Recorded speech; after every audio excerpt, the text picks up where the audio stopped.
a la doctora Ana Carolina Salgado, a nuestra novena clase del primer curso de oncología clínica en perros y gatos, ¿sí? La doctora ya tuvo la gran oportunidad de acompañarnos compartiendo su experiencia, su conocimiento en el área de oncología, hablando pues, toda esa parte de la estadificación tumoral del paciente oncológico, ¿sí? Y hoy también estará con otros temas extremadamente interesantes. Y a partir de aquí también estaremos ya entrando en detalle en cada uno de los tipos histológicos, ¿sí? Entonces, voy a presentar a la profesora que nos acompaña, que usted ya la conoce. La profesora Ana Carolina es brasileña, ¿sí? Tiene todo se graduó, es licenciada en médica veterinaria en Brasil, tiene diferentes cursos de posgrados, todos en Brasil, en el área de cirugía oncológica y reconstructiva, en el área de oncología clínica y también en otras áreas de cirugías oncológicas, ¿sí? Trabajamos juntos durante casi 4 años. Estuvimos en ese proceso de llevar la oncología a otros lugares más distantes que tal vez no se tiene un acceso tan fácil, ¿sí? Entonces, profesora, muchas gracias por estar aquí con nosotros y te dejo la clase es tuya y que tengas una excelente clase. Muchas gracias. Graças, Christian. Boa noite a todos. Você me escuta bem? Sí. Combinado, perfeito. Deixa eu só compartilhar aqui minha apresentação.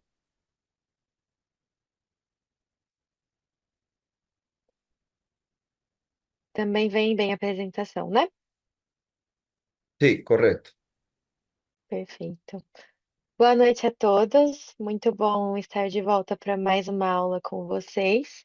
E foi me dada essa missão, né, essa tarefa de começar a introduzir agora os tipos de neoplasias existentes na oncologia, porque a partir de agora cada uma das aulas, né, será focada especificamente para um sistema, ou um órgão, ou um tipo específico de tumor.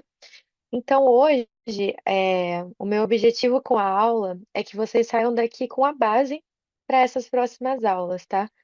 Não se assustem com o tanto de informação, porque realmente isso vai ser apenas para que vocês possam ter uma base para a partir da semana que vem começarem a estudar aí sim mais aprofundado, tá bom? Deixa eu passar aqui. Em relação a referências da aula, diferentemente da minha primeira aula, que foi de estadiamento, né, estadificação, a literatura eu não trouxe tantos artigos atualizados, porque como eu vou passar para vocês uma aula sobre a base, isso acaba sendo de fato o que a gente sabe há muito tempo e que a gente tem em livros, tá? Então, basicamente, eu sempre vou recomendar para qualquer pessoa que queira estudar oncologia é o livro do professor Liptak com a Whittle, tá? Que eu também usei bastante na primeira aula. O livro do professor Dalek com o professor Andrigo também é excelente em questão de começar a se estudar oncologia. E vocês já tiveram as aulas com a professora Verônica, que eu acredito que com certeza vocês puderam aprender muito sobre citologia e histologia, e ela gosta muito, e eu também aprendi muito com ela uns anos atrás, a usar o livro do professor Andrew, tá? Então, basicamente, são as literaturas que eu recomendo e que eu utilizei juntamente com a minha rotina para compor essa aula. Então, assim, gente, conforme vocês com certeza viram com a professora Verônica, é muito importante utilizarmos de exames como a citologia, a biópsia ou a histopatologia. Eu vou focar muito aqui, principalmente na citologia, a importância que isso tem na nossa rotina e o quanto isso pode nos fornecer informações importantes para que a gente dê continuidade ao tratamento, né, à terapêutica do nosso paciente. Então, por que é importante vocês, como oncologistas, como clínicos, terem essa opção de realizarem a citologia e vocês mesmos avaliarem a lâmina, obviamente não a ponto de darem um diagnóstico de patologistas, mas vocês conseguirem compreender o que vocês estão vendo e poderem até agilizar o processo de atendimento ao paciente, tá? Então, a importância vem do fato de que, se vocês souberem, aprenderem, tiverem a prática de realizar uma citologia, é, e tiverem a habilidade de olhar no microscópio e diferenciar, ou pelo menos começar a entender o que vocês estão vendo, isso facilita muito. Então, eu realizei uma citologia num paciente. O que eu estou vendo são células inflamatórias ou eu estou diante de uma neoplasia? Só da gente conseguir fazer essa diferença já é de grande ajuda na nossa linha de raciocínio clínico, tá? Então, o que eu vou primeiro pensar? O que eu estou vendo é inflamatório ou eu estou vendo células muito diferentes que podem me indicar que seja uma neoplasia? Não necessariamente eu sei qual neoplasia, mas eu sei diferenciar de que tem algo de diferente e de errado acontecendo aqui, tá? E se eu sei que tem algo de diferente do normal, eu estou diante de algo benigno ou algo maligno? É lógico que o patologista no final vai confirmar isso para a gente, mas só de a gente conseguir começar a ter essa noção é muito importante e muito útil na nossa rotina clínica. E isso vai ajudar a gente a determinar um prognóstico e decidir a melhor opção terapêutica. Então, isso pode agilizar muitas coisas. Eu confesso que na minha rotina no Brasil, os pacientes já chegavam para mim muitas vezes, é, ou somente para uma consulta pré-cirúrgica ou pós-cirúrgica. Então, muitas vezes os pacientes já chegavam para mim com laudo de citologia, com todos os exames. Então, eu não tinha muito a rotina de eu realizar a citologia, analisar a citologia, mas aqui no Canadá isso é muito rotineiro dos oncologistas, então é muito interessante num primeiro atendimento você já conseguir coletar essa citologia e você mesmo avaliar, até para primeiro conferir se você tem uma boa amostra para enviar para o patologista, porque não tem nada mais frustrante, né, mais triste, decepcionante do que coletar uma amostra e você enviar para o patologista e voltar como algo inconclusivo, né? Inconclusivo significa que muito provavelmente a minha amostra não era boa o suficiente para o patologista poder avaliar. Então, são pontos que nós devemos sempre pensar quando estamos falando dessa citologia que vamos realizar. E como que é feita essa classificação, né? Então, Carol, como que eu faço para entender o que eu estou vendo? É óbvio que a base vai vir lá da faculdade, né? Da histologia, da embriologia, aquelas matérias que a gente tem no começo da faculdade, nem imagina que vão ser tão importantes. É óbvio que para patologistas, essas pessoas precisam estudar muito mais a fundo, mas a gente precisa sim, como oncologistas, saber a base, pelo menos entender o que eu estou vendo e entender o que o patologista escreve para mim. Eu preciso saber interpretar o que o patologista me escreveu para saber passar para o meu cliente, para o tutor, em relação ao que aquilo significa, né? Basicamente, traduzirmos para o cliente o que o patologista colocou no laudo. Então, a classificação, ela é baseada no tecido original, tá? Então, basicamente, nós vamos olhar com o que aquilo se parece, e assim a gente pode ter uma noção de origem, tá? E nós vamos levar em consideração, basicamente, as características e do que a célula é composta. Então, é como se nós olhássemos para uma célula e a gente vai avaliar o formato, a coloração, a posição que ela está, como é o núcleo, como é o citoplasma, como é o formato, como são várias coisas, e a gente vai comparar com o que a gente tem de normal na literatura, e aí então a gente vai avaliar, né, diante do que a gente está naquela lâmina, tá? E uma coisa muito importante sempre são os critérios de malignidade.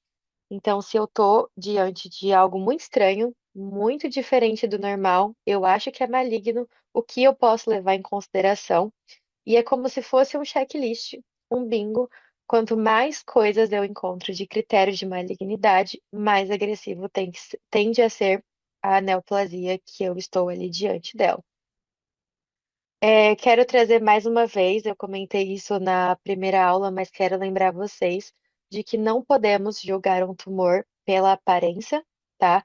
Então, não subestimem tumores pequenos, e não superestimem tumores grandes, se por assim dizer.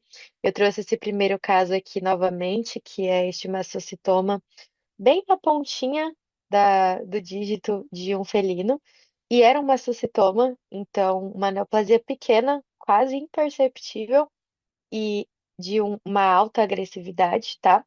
E esse aqui é um caso que eu também tive o prazer de acompanhar aqui com o professor Liptak, de um lipoma.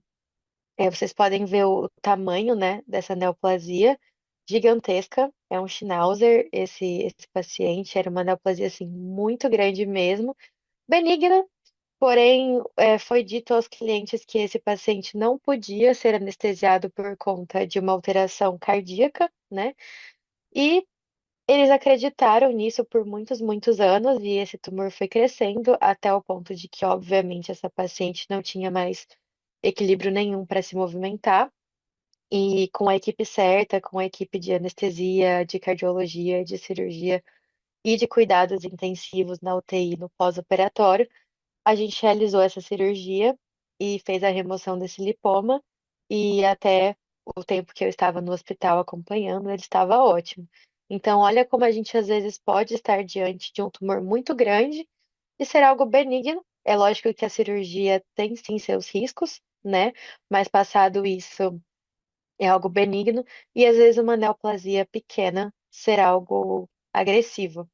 Isso é uma coisa que eu enfrento muito na rotina, não sei vocês, mas dos tutores chegarem e perguntarem, né? Eu converso com eles sobre a importância de realizar a citologia para começarmos a ter uma noção do que estamos enfrentando. E eles me perguntarem, né? Ah, doutora, mas pela sua experiência, só de olhar, o que você acha? É muito difícil falar. Como que eu vou olhar para esse nódulo aqui, ó, pequenininho, e só de olhar eu vou imaginar que é um mastocitoma? Ou então, como que eu vou olhar para esse tumor grande? Tudo bem que pelo fato dele estar há muitos anos ali crescendo e o paciente ainda estar bem, sem indícios de metástase, eu imagino sim que seja algo benigno. Mas neoplasias benignas também podem se tornar malignas com o tempo. Então, como que só de olhar eu vou saber do que se trata? Então, a gente precisa realmente de exames de imagem, como conversamos na primeira aula, e de exames de diagnóstico, como vamos conversar na de hoje. Essa imagem aqui eu tenho desde que eu fiz a minha primeira pós-graduação de oncologia com a professora Verônica. Eu acho que ela é ótima para a gente começar a entender, né, critérios gerais de o que eu vou analisar em uma lâmina, o que eu vou avaliar nas minhas células. Vocês já tiveram aula de citologia com a professora, e eu também não consigo em só 3 horas me aprofundar muito, mas isso aqui acaba sendo um esquema muito bom para quando nós precisarmos lembrar o que eu vou avaliar em uma lâmina, tá? Então, se vocês olharem aqui o meu cursor, ó, a gente tem a anisocitose e a macrocitose. Então, é uma célula que, por algum motivo, ela está maior do que o normal. Ou então, quando eu olho a lâmina, eu vejo que tem células de vários tamanhos. Isso pode ser normal para alguns tipos de célula, mas para a maioria não. Então, eu percebo algo mais heterogêneo entre as células, tá? Hipercelularidade. Às vezes, um tipo celular que tem como característica não ter muitas células. Então, a gente vai ver que existem tipos celulares que não esfoliam muito. E quando eu vejo que existem muitas células, pode ser indicativo de algo diferente acontecendo, tá? Pleomorfismo, importantíssimo. Células de formatos bizarros, totalmente diferentes do normal. Também indicativo de malignidade ou de algo diferente, tá? O núcleo, muito importante avaliarmos o núcleo, tamanho de núcleo, disposição de núcleo. A cromatina, em alguns casos, ela fica frouxa, então ela se solta de maneira que a luz do microscópio passa por ela e nós conseguimos ver alguns buraquinhos. Isso também é indicativo de algo diferente, não é normal. Então, essa é uma ótima. Eu gosto de ter essa tabela para conferir mesmo e no começo a gente se lembrar de o que que eu tenho que avaliar na minha lâmina.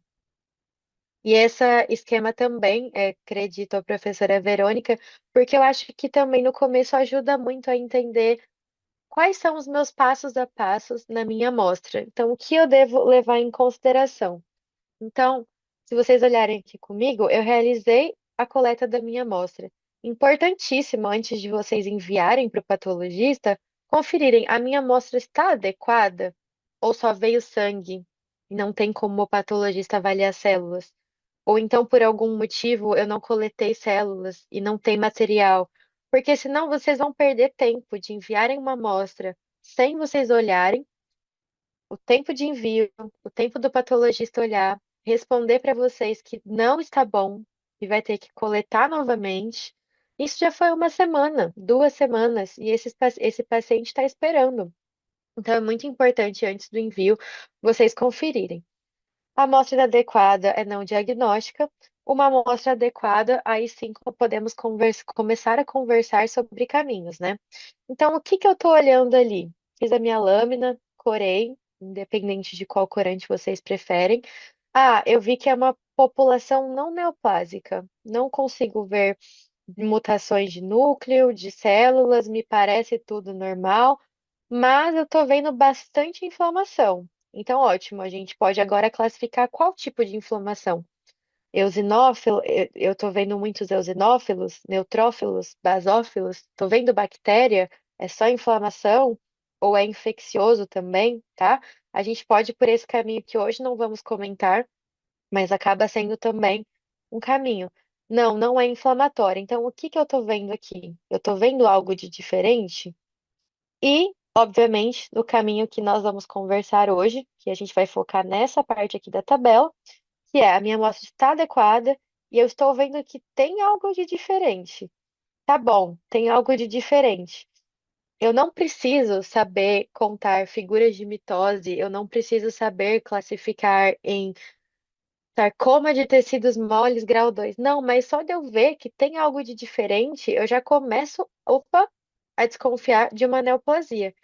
E aqui, gente, o que é o mais legal para mim disso é a gente conseguir encaixar isso que a gente está vendo em uma família. Então, pensem que basicamente a minha aula hoje para vocês vai ser sobre tipos de neoplasias, porque é como se as neoplasias tivessem 4 famílias diferentes. E a gente olhando vai enquadrar ela na família. Eu não preciso saber a fundo os detalhes, o patologista vai me fornecer isso depois. Mas só de eu conseguir enquadrar ela numa família, eu já consigo a partir daí imaginar quais vão ser meus próximos passos e imaginar como essas neoplasias vão se comportar, tá?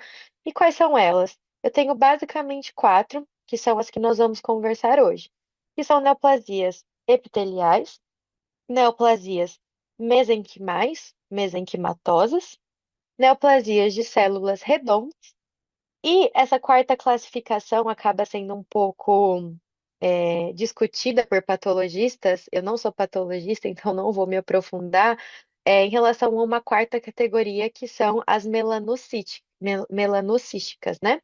Que são pela presença da melatonina, da melanina, perdão, da melanina, nas células, tá? E eles acabam, alguns patologistas, colocando como uma quarta família. Alguns outros patologistas juntam essa categoria com outra família. Eu deixo a critério dos patologistas, eu sou clínica e cirurgiã, então, para mim, o que eles preferirem escolher, para mim está ótimo. Vou trazer para vocês o porquê disso acontece, mas a melanocítica acaba sendo bem característica, né? Então, independente da família, saibam que existe essa possibilidade. Reforço mais uma vez para vocês, vocês vão ter a aula de linfonodos com o professor Christian, tá? Mas não se esqueçam de avaliar e de puncionar linfonodos, tá? Principalmente linfonodos é, aumentados obrigatoriamente ou com consistência diferente, tá? Trago de novo esse primeiro caso desse paciente com linfoma. É, o linfócito, ele é uma célula extremamente delicada e sensível, porque é uma célula bem grande, com um núcleo bem grande. Então, praticamente não tem citoplasma. É uma célula que é desse tamanho, com um núcleo desse. não tem muito citoplasma disponível.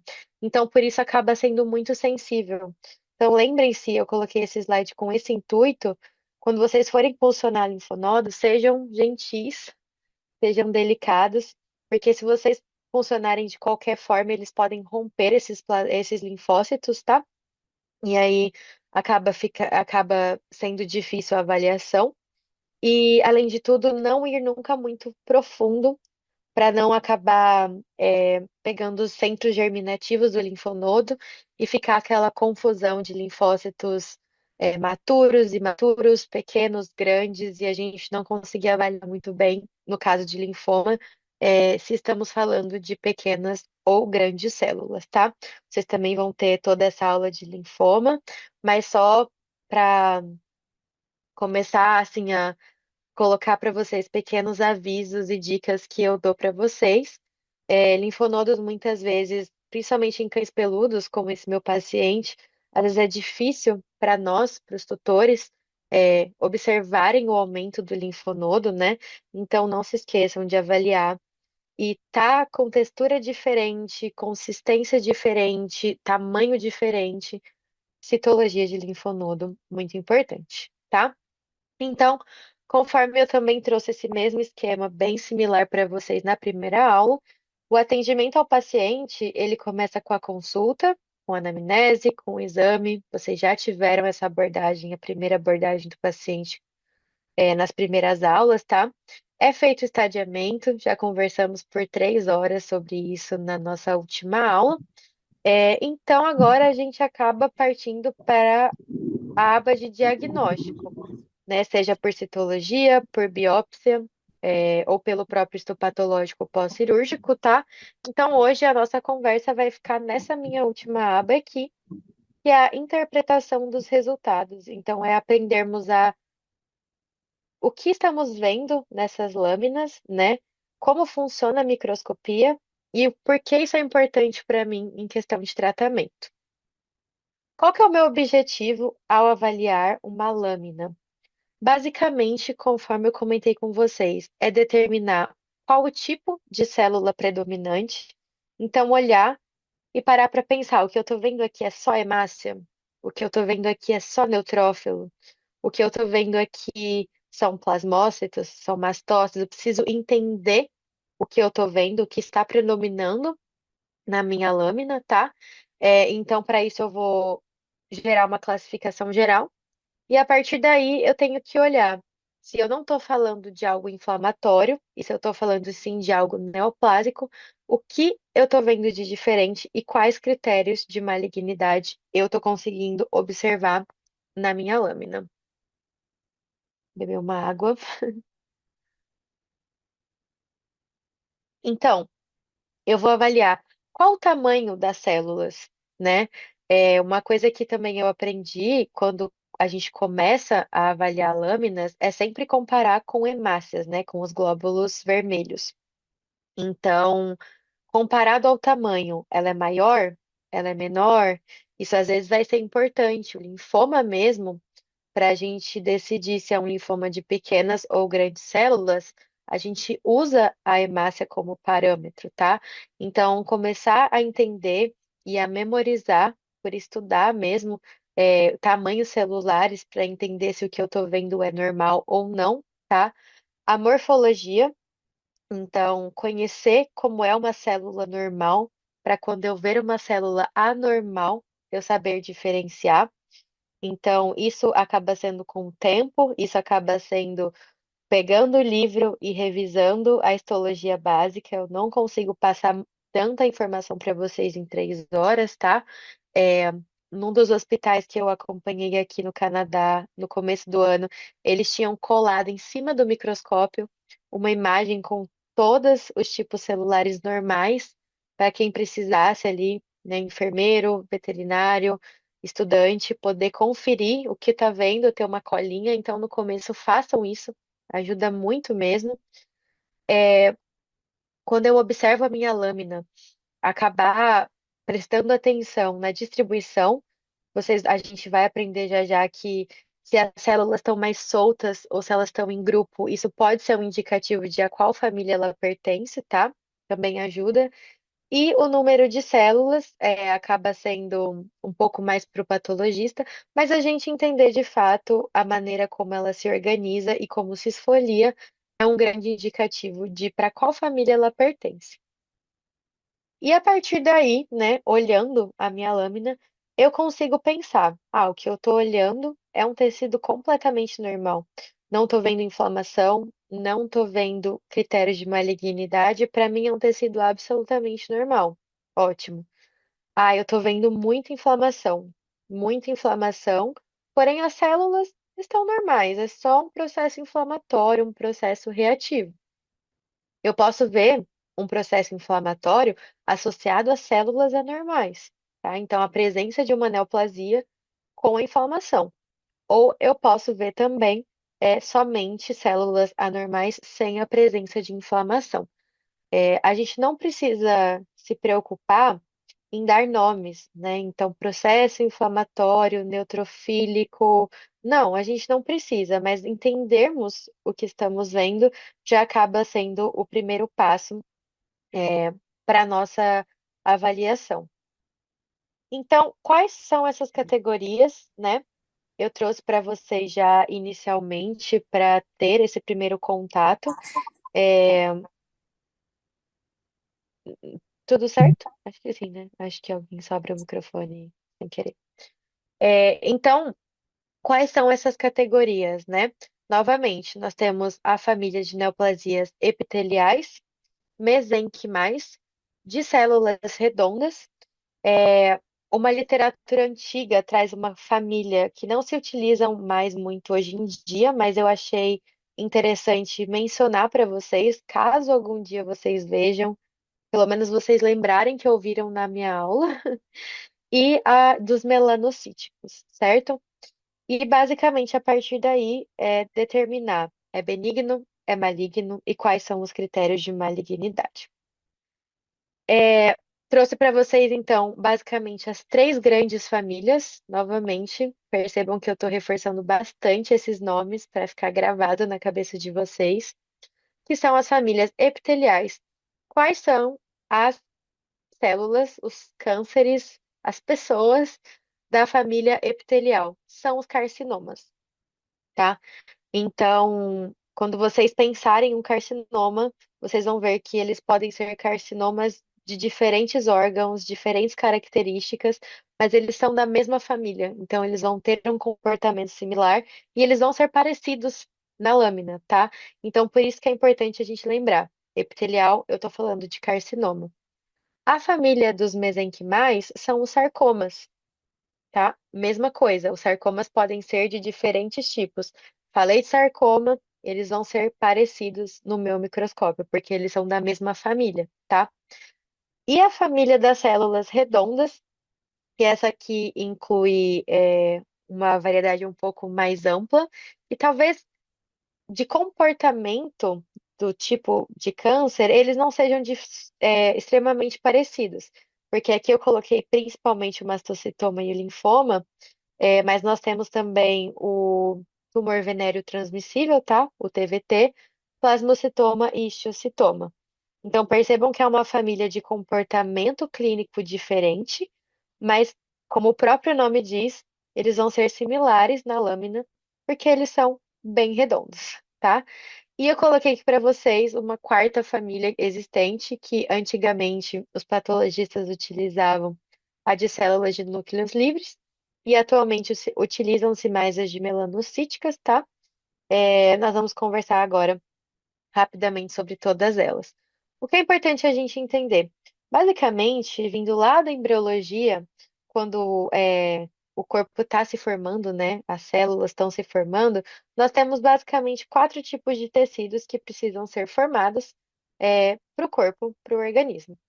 São os tecidos epitelial, conectivo, muscular e nervoso, certo? Qual é a característica das células epiteliais? Elas são muito juntas, muito aderidas, tá? Então vocês podem olhar nessa imagem que eu coloquei aqui, elas ficam bem próximas uma da outra. Elas têm essas características de serem bem próximas, bem grudadinhas, tá? O epitelial aqui, ó, esse aqui. Percebam que quase não tem espaço entre elas. Então, esses desmossomos, que são os responsáveis por conectar essas células, eles são em poucas quantidades, então eles são muito próximos. Ao passo de que o conectivo, elas são próximas, mas olha o tanto de tecido conjuntivo, né, conectivo que nós temos aqui. Então, por isso até do nome de conectivo, tá? As células são mais separadas. Então, isso aqui a gente consegue ver essa diferença no microscópio, o que, de novo, já é um passo para a gente começar a entender o que a gente vai ver na lâmina, tá? E temos, logicamente, o tecido muscular, que vai ser formado para se formar as fibras musculares, e o tecido nervoso para gerar pulsos nervosos, tá? Mas basicamente para trazer essa base da embriologia para vocês. E agora sim, falando de cada uma delas, e eu acho que essa, agora se aprofundando em cada uma delas, vai ser a primeira parte da nossa aula, porque isso aqui vai ser a base para começarmos a entender o que eu estou vendo na lâmina, certo? Então, conforme eu falei para vocês, as neoplasias epiteliais, elas têm essa característica de que as células, elas ficam muito juntas, muito unidas, porque tem pouquíssima substância intercelular. Então, como não tem muito desse material responsável por deixar as células juntas, como não tem responsável por conectar elas, fica pouco espaço. Então, elas ficam sempre bem juntinhas, porque não tem nada entre elas, tá? Também são características das neoplasias epiteliais foliarem bastante. Então, por isso que faz sentido do porquê quando a gente manda uma citologia e é carcinoma, muitas vezes o patologista se sente confiante de dizer que é, apesar de ser uma citologia, porque ele tem muitas células, esfoliam bastante. É, E a gente está falando basicamente da pele, né? Eu coloquei aqui para vocês entenderem que o epitélio ele acaba sendo uma das primeiras camadas que a gente tem, mas a gente encontra também esse epitélio, né, revestindo órgãos.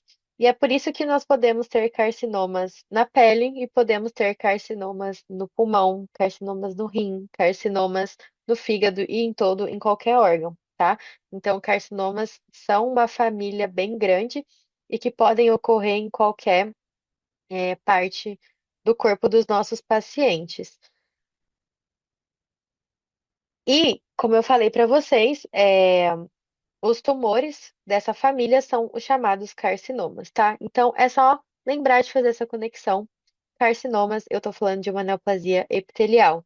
Ou então, se o patologista escreveu para mim suspeita de neoplasia epitelial, muito provavelmente estamos em frente a um carcinoma. Ah, Carol, eu olhei a minha lâmina. Como eu vou saber se é um adenocarcinoma, um carcinoma, qual o nome, qual o grau? Gente, não precisa. Isso é função dos patologistas, tá?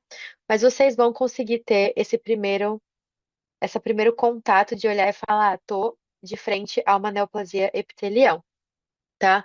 E obviamente que entram aqui neoplasias benignas também, tá? Como os adenomas. Eu vou focar mais em neoplasias malignas, mas a gente tem neoplasias benignas também que podem acontecer nessa família.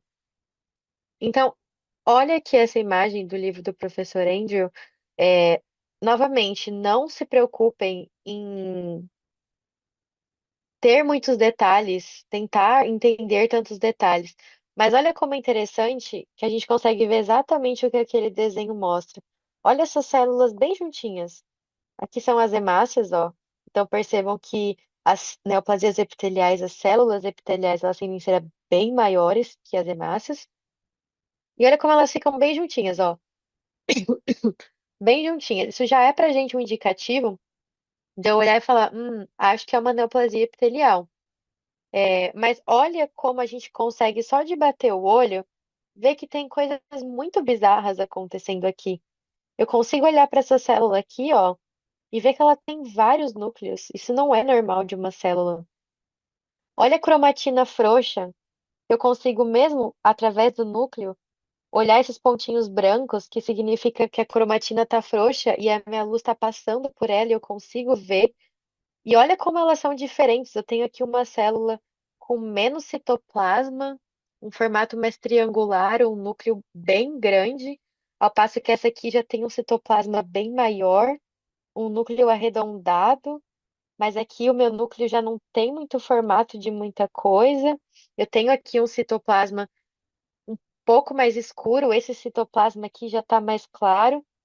Então, assim, eu não sei o que é isso, mas eu sei que é algo maligno. Eu sei que é algo muito estranho que está acontecendo, e eu já tendo a suspeitar de epitelial justamente porque são células bem grandes e estão bem juntas, tá? E percebam que elas acabam sendo um pouco arredondadas também, tá?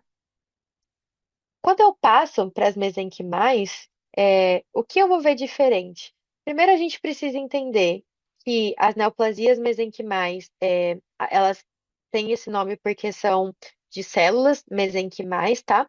E as células mesenquimais, elas funcionam como se fossem as células tronco, tá? Então, elas são células indiferenciadas e elas vão funcionar como células mães lá no comecinho, porque a partir das células mesenquimais é que vão se desenvolver os osteócitos, os miócitos, os condrócitos, para que o organismo, né, esse paciente, esse ser vivo, tenha cartilagem, tenha os músculos e tenha os ossos, tá? E aí começa a fazer sentido o porquê eu posso ter osteosarcoma, um sarcoma no osso, o porquê eu posso ter um sarcoma de tecidos moles, porque eu estou falando de músculo. Então, por isso que os sarcomas eles podem acontecer em locais que talvez os carcinomas não ocorram muito normalmente, tá? Justamente pelo funcionamento de uma célula mesenquimal. E ao contrário das neoplasias epiteliais, das células epiteliais, essas células não esfoliam facilmente. Então, é por isso que, às vezes, se a gente tem a suspeita de um sarcoma, faz a citologia e manda para o patologista pode ter dificuldade de ver células, porque elas não esfoliam, então pode ter poucas células, e elas são células mais separadas entre elas. Então, quando eu olho, eu já suspeito de uma neoplasia mesenquimal, porque elas não estão tão juntinhas quanto a epitelial. É uma família muito ampla de neoplasias, tá? Justamente por conta de poder acontecer em tantos locais e por ser uma célula mãe que vai se diferenciar. E são os sarcomas, como eu comentei, tá?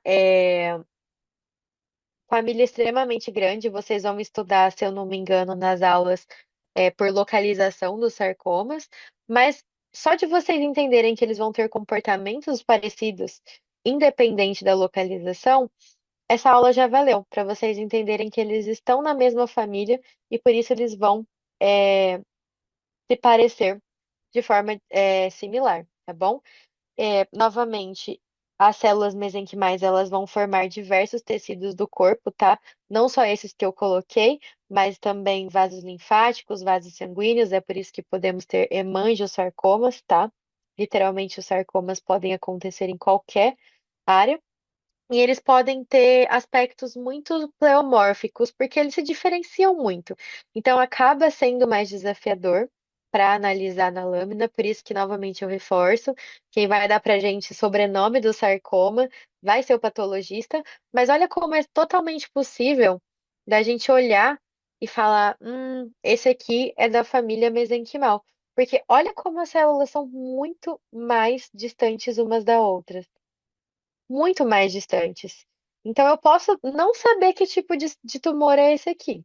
Aqui, por exemplo, esse que eu tirei do livro, não tem qual o tipo histológico, mas eu sei que é mesenquimal, porque olha como elas estão separadas. E as neoplasias mesenquimais também, elas, por ter esse aspecto mais pleomórfico, elas podem ter diversos formatos, mas é extremamente comum esse aqui, ó, esse formato mais fusiforme. Então, formar como se fosse uma cauda aqui, tá? Isso também é bastante característico. E novamente, eu não sei o que está acontecendo aqui, mas olha o tamanho desses núcleos. Olha como as células estão diferentes, um citoplasma diferente, que é diferente desse aqui, esses aspectos, esses pontinhos brancos aqui. Então, de novo, eu não sei o que é, mas eu sei que eu estou de frente a uma neoplasia mesenquimal. E a nossa, basicamente, última família, grande família, são as das células de neoplasias de células redondas. E como o próprio nome diz, elas são muito redondas, tá? Aqui talvez elas estejam no meio entre as duas famílias que a gente viu até agora. Por quê? Elas têm uma esfoliação moderada, então tem sim uma esfoliação, mas menos que a epitelial, porém um pouco mais do que a mesenquimal. Nessa família, igual eu comentei para vocês, nós temos os mastocitomas, então tumores de mastócitos, linfoma, plasmocitoma, istiocitoma e o tumor venéreo transmissível. Vou usar o TVT, né, a abreviação para facilitar. E elas são células redondas, se vocês olharem aqui comigo na imagem, elas são células redondas que são dispostas um pouco mais individuais. Então, elas ainda assim são juntas, mas não tão juntas quanto as epiteliais. Elas têm o seu limite citoplasmático bem definido, então isso é bem característico. Percebam que a gente consegue ver cada um dos citoplasmas, tá? Então, isso é bem característico. É, E como que eu vou diferenciar elas, né? Porque são cânceres muito diferentes entre si. Aliás, nem todos são cânceres. Plasmocitomas e estíostomas podem ser benignos. Então, eles são da mesma família unicamente pela característica das células, tá? Na lâmina. E como que eu vou diferenciar? Cada uma delas tem algo de diferente que faz a gente suspeitar, tá? Mas assim, é uma família complexa. Eu acho que é importante a gente saber olhar e perceber que elas são bem redondas, um núcleo bem redondo, uma célula bem redonda, e saber que, eu tô de frente a uma célula redonda, mas qual será? E aí, de novo, entra para mim a importância de se ter ali uma cola, né, um livro, uma anotação, para a gente poder conferir. Por exemplo, o TVT, uma característica muito grande são esses vacúolos aqui, ó. Estão vendo essas bolinhas brancas?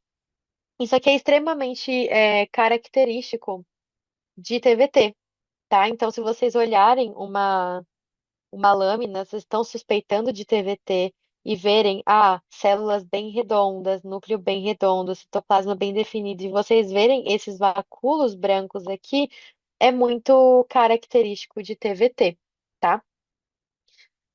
E aí é lógico que nessa família o mais problemático é o linfoma, porque o linfoma, gente, na minha opinião, é o câncer mais complexo do universo, tá?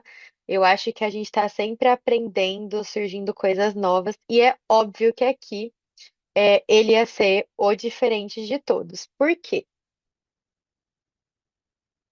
Percebam que até agora tudo que eu falei para vocês sobre neoplasias e avaliar a lâmina, basicamente, o tecido normal é homogêneo, certo? Então, o tecido normal é tudo bonitinho, todas as células são iguais, é como se fosse uma cidade que todas as casas têm o mesmo telhado, mesma cor de parede, tudo certinho, bonitinho. E o câncer, a neoplasia maligna é quando a gente olha e é tudo muito diferente, né?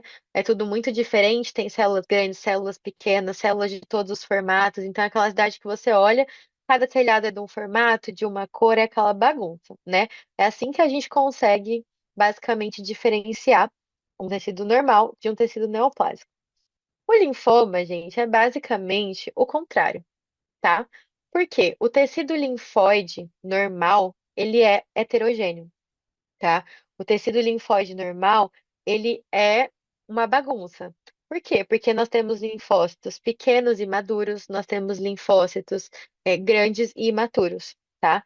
Então, o tecido normal, ele é dessa maneira, ele é totalmente diferente.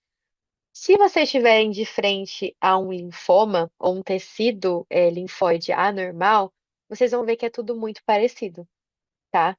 É, não é algo fácil, tá? Eu lembro que quando eu tive essa aula parecia muito simples, não é. Linfoma é muito complicado, mas lembrem-se dessa diferença, tá? Que se vocês verem tudo muito igual, muito homogêneo, já suspeitem de linfoma, se vocês tiverem, logicamente, funcionado um linfonodo, porque não é o comum, tá? Então, o linfoma é a exceção para tudo que a gente conversou até agora. Então, olhem essa célula, essa lâmina que eu também tirei do livro de citologia, para vocês verem como é tudo muito homogêneo, tá vendo? E olhem o que eu comentei com vocês sobre o linfócito ser extremamente sensível, porque olha o tamanho da célula e olha o tamanho desse núcleo. Olha o tamanho da célula um núcleo gigantesco que parece que a qualquer momento ele vai romper e realmente rompe. Ele é muito sensível, tá? Mas vejam que uma lâmina de linfoma, parece que tá tudo lindo, tá? Mas não tá. É justamente porque tem uma normalidade ali que está fazendo com que tenha um predomínio de grandes células ou pequenas células. Enfim, então lembrem-se dessa diferença para o linfoma, tá? Olha a diferença aqui para um linfonodo é, só reativo, sem o linfoma. Percebam que aqui sim eu tenho tudo que é tipo de célula, os telhados diferentes, as casas diferentes, tenho células menores, células maiores, com citoplasma maior, citoplasma menor. Esse aqui é o normal e esse aqui é o anormal, tá? Então não esqueçam dessa exceção e dessa diferença para o linfoma. E eu não tenho tempo, aliás, deixa eu até conferir o relógio, eu não tenho tempo com vocês de comentar sobre cada um, aprofundar, né, sobre as características.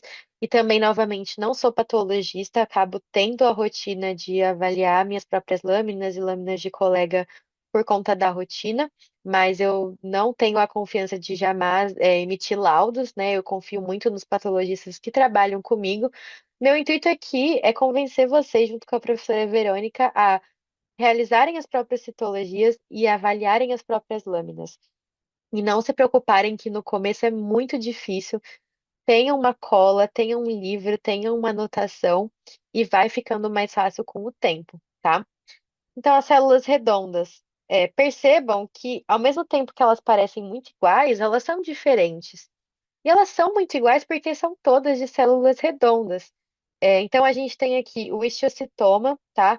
O histiocytoma, ele é muito mais facilmente confundido nessa família com o plasmocitoma, tá? Esses dois aqui, eles podem ser facilmente confundidos, eles são muito similares. O plasmocitoma, se eu pudesse dar uma dica para vocês, seria olhem o núcleo. Então, se vocês olharam, estão em dúvida, histiocytoma e plasmocitoma, olhem o núcleo, tá?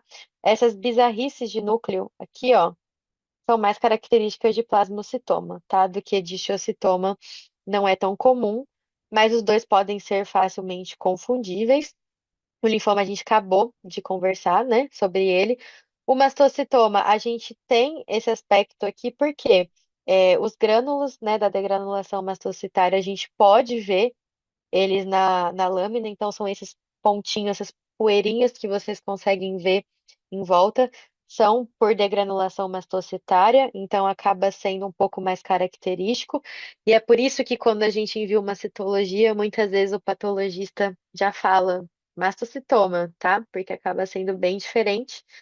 E trago novamente o TVT aqui para vocês verem essas vacuolizações, essas bolsinhas brancas aqui, bem características de TVT. E só para comentar, caso um dia vocês vejam em algum lugar, essa classificação, essa família é uma família antiga, tá? Ao que eu sei, não é utilizada mais por patologistas, mas é mais a título de curiosidade e conhecimento de vocês, que é a família de neoplasias de núcleo livre, tá? É, que é basicamente o que o próprio nome diz. São núcleos isolados, com disposição celular pouco aderente. Então, percebam aqui que são células totalmente separadas, e a gente pode ver alguns núcleos fora das células. Então, essa é basicamente a informação que eles pegaram para criar essa família. Mas assim, se vocês lerem sobre essa classificação, parece que não houve um acordo entre os patologistas, dessa avaliação de o que é, né, tá muito separado, o que são esses núcleos livres, porque basicamente é um grupo mais específico de neoplasias que tem esse comportamento, que são as neoplasias endócrinas ou neuroendócrinas, tá? Principalmente de tireoide, e que no final, por ser algo muito específico, e bem confuso entre os próprios patologistas, então imagina pra gente, eles acabaram colocando junto com as neoplasias epiteliais. Então, carcinoma de tireoide, extremamente comum, acabou sendo, formou uma família só, né? Eles resolveram, é, extinguir, excluir essa família, mas se caso algum dia vocês leiam sobre, entendam que estamos falando basicamente de neoplasias endócrinas ou neuroendócrinas. E aqui a professora Verônica mesmo, eu aprendi com ela alguns anos atrás, os patologistas gostam muito de enquadrar como uma quarta família, são das neoplasias melanocíticas, certo? Eu acho extremamente difícil de se avaliar. Acaba sendo fácil para nós, porque só de ver toda essa parte preta aqui, a gente já pensa, melanina, ótimo, fechei o meu diagnóstico. Eu juro que eu já tentei aprender muito sobre a diferença entre melanocitoma e melanoma. É, São os critérios de malignidade, mas eu acho que é extremamente confuso e realmente essa presença dessa parte preta dificulta muito a nossa avaliação de formato celular, de figuras de mitose. Então, assim, eu vou avaliar o que eu sempre avalio, mas eu acho bem complicado, tá? A professora também falou que alguns patologistas gostam de padronizar e acima de 3 figuras mitóticas por campo já é considerado melanoma. Então, assim, é difícil até para eles, né? É desafiador até para eles. E acaba sendo um pouco similar às células redondas e mesenquimais. Então, percebam que tem uma esfoliação moderada, elas até que são um pouco juntas, mas não tão juntas quanto as epiteliais. Elas tendem a ter esse formato mais arredondado. Então, até por isso que muitos patologistas defendem de ser uma família única e própria, justamente por ficar, ter características parecidas com todas, mas ao mesmo tempo não se enquadrar em nenhuma família, tá? E acaba levando em consideração, para fechar de fato o diagnóstico, a importância de fornecer para o patologista a localização anatômica, o aspecto da lesão, tá? Para que eles possam fechar esse diagnóstico de melanocitoma, melanoma, então é cavidade oral, não é? Basicamente, né? E existe o melanoma amelanótico, que é quando não tem a presença desse componente preto, né? Da melanina, que eu acho extremamente desafiador, mas que existe, então também trago para vocês saberem da possibilidade. Não vou me aprofundar tanto nessa família, porque eu acho que realmente até para os patologistas é complexo, tá? Mas é importante saber que estão aí, são extremamente comuns melanomas na rotina e eles acabam tendo hoje em dia sua própria família. Pode ser daqui a alguns anos os patologistas, em consensos, congressos mudem algo sobre isso, mas é basicamente o que temos hoje em dia, tá? E eu adoro essa imagem, adoro, é da internet mesmo, mas eu acho que ela mostra como é possível a gente olhar uma lâmina e, pelo menos, sozinhos, decidirmos a qual família a minha lâmina pertence, tá? Então, olha como são diferentes. As mesenquimais foliam muito separadas. Olha comparado ao epitelial. A epitelial esfolia em bloco. Eu olho isso aqui, eu não sei o que é, mas eu sei que é epitelial, tá? E isso já é muito pra gente. Eu olho esse aqui, olha como tá muito esfoliado, pouco esfoliado, mas muito separadas. E olha o aspecto fusiforme de citoplasma que eu comentei com vocês. Então eu olho isso aqui e eu já falo, mesenquimal. As redondas talvez seja um pouco mais desafiador, tá? Mas é possível de se ver, sim, células extremamente redondas, tá? E aí, novamente, quando eu olho aqui, núcleos extremamente grandes em células muito grandes, mas com núcleos muito grandes, eu já penso em linfócitos, né? Então, assim, gente, é possível, tá? É possível, a gente consegue. Eu fiquei bem assustada quando eu comecei, mas a gente vai fazendo com a prática. Então, eu realmente quero encorajar vocês a fazerem, tá? As lâminas de vocês e, e praticarem, porque isso ajuda muito na rotina. Imagina, um paciente chega para consulta e no dia da consulta você já consegue ter um norte, não ter que esperar uma semana para ter o resultado do patologista, tá? Então, isso é muito importante. Eu trouxe aqui para vocês alguns critérios de malignidade, igual eu comentei, vocês não têm a função como oncologistas de saberem classificar a fundo todas elas, mas eu acho importante sabermos o que a gente está avaliando, tá? Então, sempre avaliar relação núcleo e citoplasma, tamanho de célula, tamanho de núcleo, quantidade de célula, tá? Pleomorfismos, principalmente, a gente está sempre buscando células com formatos muito diferentes e que não se pareçam com nada, e são critérios de malignidade, na minha opinião, dos mais fáceis para quem está começando. Multinucleação, não é comum células terem mais de um núcleo, tá? Então procurem por células com mais de um núcleo e suspeitem quando verem. É, a cromatina frouxa, vocês vão ver esses pontinhos brancos no núcleo, também não é comum na maioria das células, tá? E figuras de mitose, isso sim eu acho um pouco mais desafiador, mas a gente tem que levar em consideração, principalmente quando o patologista traz para a gente quantas figuras de mitose ele conseguiu encontrar nos campos, tá? E eu trouxe esse slide para vocês para resumir, né, para dar uma respirada também nessa primeira parte da aula, e para resumir para vocês. Então, tá bom, quais são os tipos de neoplasia? Vocês agora já sabem que nós temos três grandes famílias: epiteliais, mesenquimais e células redondas, e as melanocíticas estão lá, tá? Então, o que a gente precisa? A gente precisa ter o conhecimento teórico dessas classificações. É o que vocês estão fazendo aqui agora, assistindo a aula. É o que vocês vão fazer para estudar mais a fundo, pegando os livros e treinando, tá? E aí vem a aplicação prática.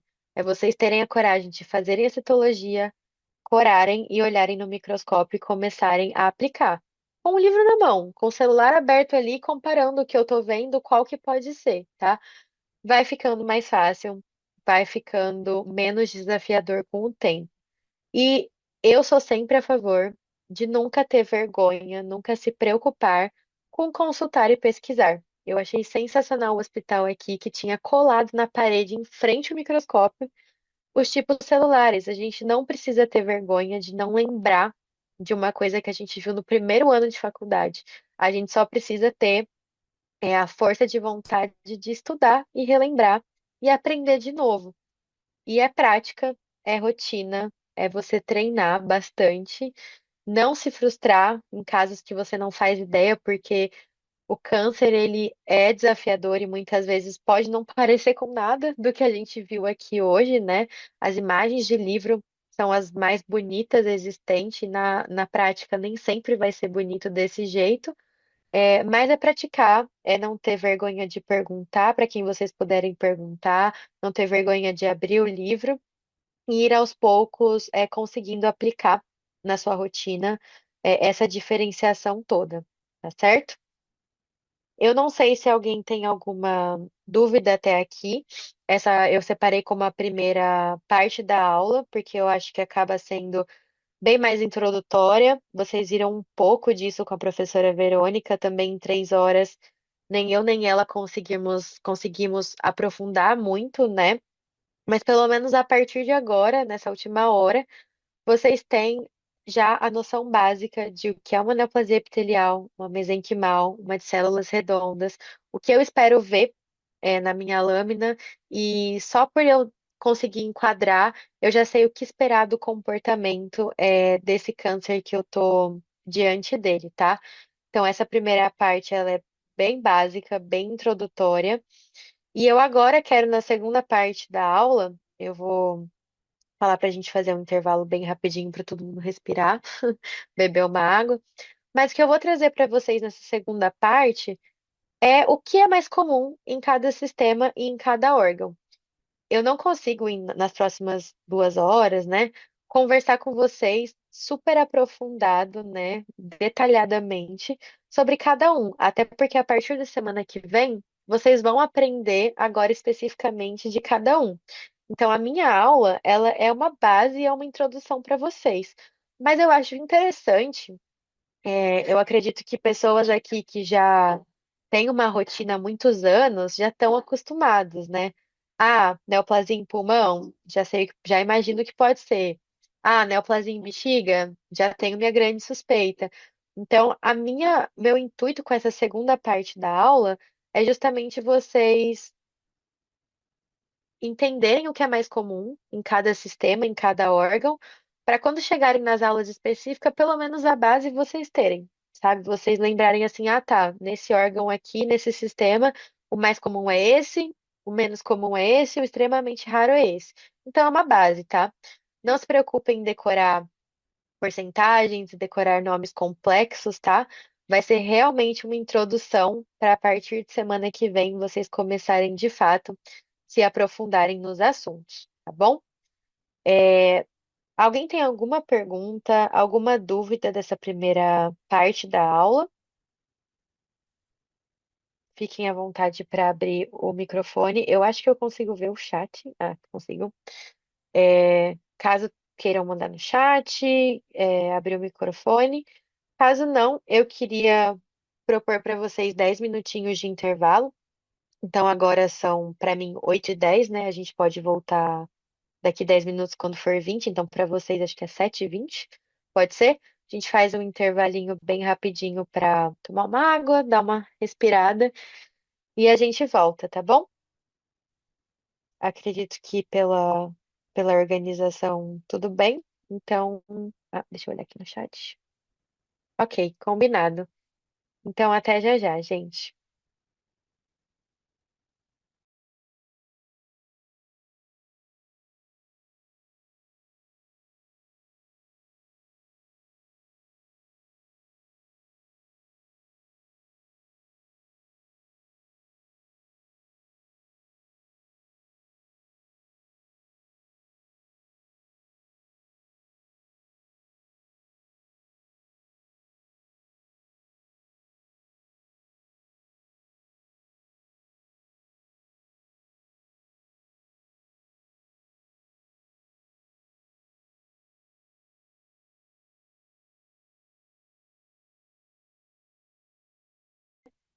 Dos... Hum, Obrigada. Então, conforme eu comentei com vocês, né? Eu quero, a partir de agora, conversar sobre os carcinomas, os sarcomas, as células redondas, qual a frequência, onde elas mais ocorrem, o que a gente tem, né, de dados sobre isso, vocês vão estudar, mais a fundo daqui para frente, mas eu quero trazer para vocês essa base. Então, começando com cavidade oral, é, a literatura traz para gente que os tumores de cavidade bucal representam 6% de todos os tumores em cães e 3% em gatos, tá? Eu acho um pouco baixo, sendo bem sincera, pensando na minha rotina que eu tinha com o Christian no Brasil, que eu vejo aqui. Eu acho que talvez seja um pouco maior, mas tem uma presença significativa, tá? Em relação a tumores de cavidade bucal malignos, o que a gente mais encontra são os melanomas, os fibrosarcomas e os carcinomas de células escamosas. Tanto é que eu tenho certeza que quando a gente pensa em cavidade oral, pelo menos para mim, quando eu penso em cachorro, né, a primeira que eu penso é melanoma, extremamente comum, e em felinos, principalmente, o carcinoma de células escamosas e o fibrosarcoma, tá? São os mais comuns que nós temos, mas a gente não pode se esquecer dos tumores benignos, tá? Então, o fibroma odontogênico, sendo um dos mais comuns, e o ameloblastoma e, logicamente, o papiloma também extremamente comum, tá? Quando a gente pensa nesses tipos de neoplasias, principalmente as malignas, as benignas também, é uma coisa muito importante em cavidade abdominal, acaba sendo a localização anatômica, né? Mais questão de cirurgia, porque muitas dessas neoplasias, quase todas, na verdade, é, a margem cirúrgica é imprescindível.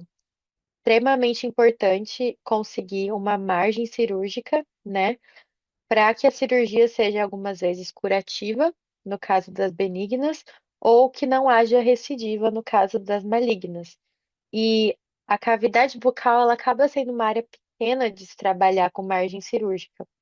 Então, a localização anatômica, ela tem um papel muito importante nisso. E Esses dados que eu tirei foi do capítulo do professor Dalek com o professor Andrigo, né? O capítulo de neoplasias da cavidade oral. E se vocês olharem aqui, esse trecho que eu tirei do capítulo, nos cães, o local, né, onde temos mais carcinomas é na mandíbula rostral, dos fibromas é no palato duro e palato mole, e nos melanomas é na mucosa bucal no geral, né? E nos gatos, o carcinoma de células escamosas acaba ocorrendo mandíbula, maxila, língua, né? Existem muitas localizações. E apesar de a literatura, né, os livros trazerem para a gente locais mais comuns, é lógico que na nossa rotina vai vir aquele caso que é diferente do que a gente tem na literatura, né? Então, se vocês olharem aqui, esse aqui é um caso, uma foto do livro também, né? Um melanoma na maxila de um cão. Então, olha como o melanoma, só pela coloração, a gente já tem a desconfiança de que estamos frente a um melanoma. É bem característico, principalmente na cavidade bucal. E quando acontece na cavidade bucal, tende a ser um prognóstico um pouco pior, porque o tutor demora para perceber, porque é dentro da boca do paciente, e são tumores que tendem a metastizar para pulmão de forma relativamente rápida. Então, às vezes, quando se percebe o tumor, já pode estar num estado avançado. E olhem, percebam que a literatura trazia, né, que o fibroma ou fibrosarcoma, o mais comum é em palato, e essa imagem aqui do livro traz na região rostral de mandíbula, tá? A região rostral de mandíbula acaba sendo uma das melhores áreas para se ter um câncer em cavidade bucal, porque a gente consegue ter uma margem cirúrgica muito maior, né? Quanto mais caudal a gente for em relação a aqui, né, essa parte da mandíbula, da maxila, pior acaba sendo questão de margem e aí vai acabar sendo também uma maior problemática com recidiva. Então, essa região rostral aqui, principalmente de mandíbula, acaba sendo a melhor localização. E eu trouxe aquelas imagens do livro, mas eu quero também trazer alguns casos meus ou casos de colegas, né? Essa aqui foi a primeira paciente que eu acompanhei o Christian, quando eu estava quase formando na faculdade, foi o primeiro caso que nós operamos juntos. Um fibrosarcoma em região de palato, já era uma recidiva, né? Então, percebam, isso aqui sim coincide com a literatura de fibrosarcomas ocorrem mais em palato. Aqui temos um caso, então, sarcoma, fibrosarcoma, uma neoplasia mesenquimal, tá? E acaba, como todo sarcoma, sendo necessário maior margem possível para se evitar recidiva. Foi o caso do primeiro cirurgião não ter feito essa margem e nós fomos, né, chamados para realizar a segunda cirurgia.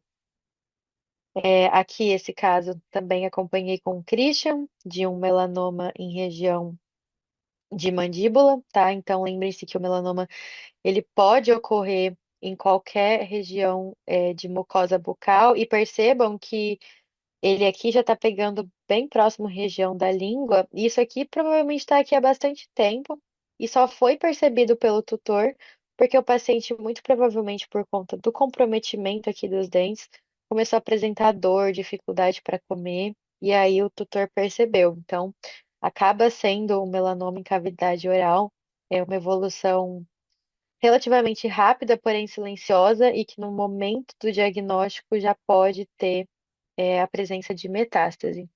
E aqui um outro paciente que eu atendi ano passado também no Brasil, com melanoma. A foto talvez não dê para ver tanto, mas ele era totalmente na maxila, tá? Então, melanoma realmente acaba não tendo um local de predileção.